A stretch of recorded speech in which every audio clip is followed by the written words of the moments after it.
Hey there, this is Mariah from 50 Flowers. Today I am having a lot of fun making my own hanging floral installation. I gathered some fresh flowers and some dried product like pampas grass, dried eulalia, and nettle. And I just made a frame out of chicken wire. I made it into a tube and I hung it from the rafters of our bloom studio.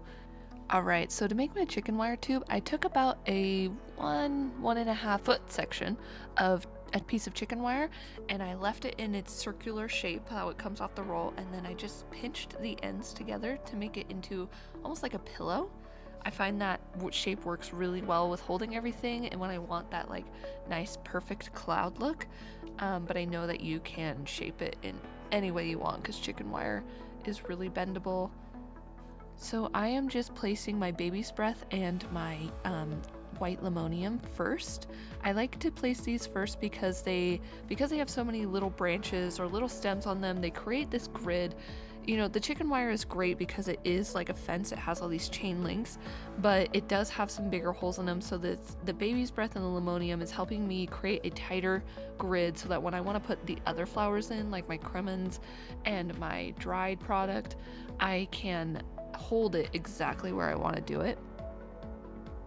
Alright, next I'm adding my snapdragons. These are kind of my lateral flowers. They aren't the longest flowers I'm going to use, but this is me just starting to bring in more of the focal flowers instead of like what I will call the grid flowers, which is the baby's breath and limonium.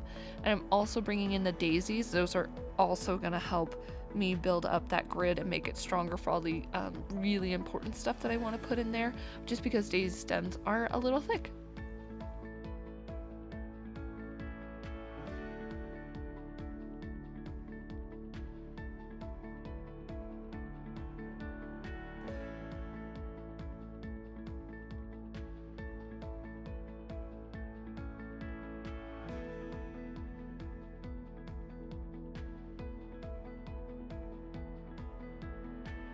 Alright, and then now I'm starting to place my focal flowers, which at first are my cremins, and I love to like stick these out and let their stems show off like beautiful little legs and kind of stick out there and, you know, add that depth to it so it just looks three-dimensional. Okay, now I'm adding my pampas grass. I do a lot of like placing and then standing back because sometimes I'll place it and I won't really like how it looks, and I didn't want this to look too much like a starfish. I wanted it to look kind of unique and different.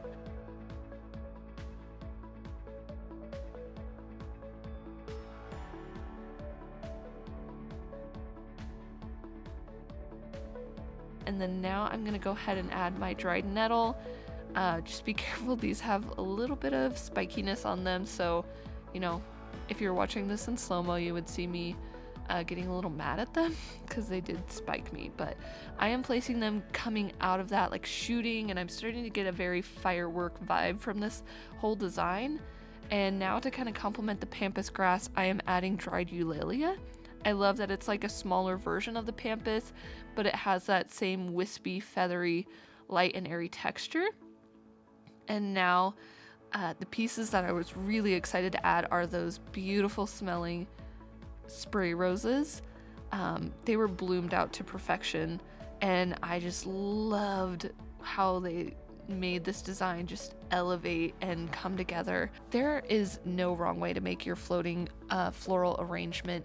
I am experimenting myself, figuring out what I like, and I love to just go on the internet and see what everybody else is doing, and I get inspired all the time. So, you know, explore, create. This is art is flowers and flowers are art, and this is your time to express yourself through this piece. It's unlike anything you'll make on the computer or on paper, so have fun with it. There's no wrong way to do it. I'd love to see what you make. Be sure to tag us so I can see it, and if you want to see different styles or if you want to share how you did yours, be sure to let us know. Thanks for watching. This is Mariah with 50 Flowers showing you how to make a hanging floral installation.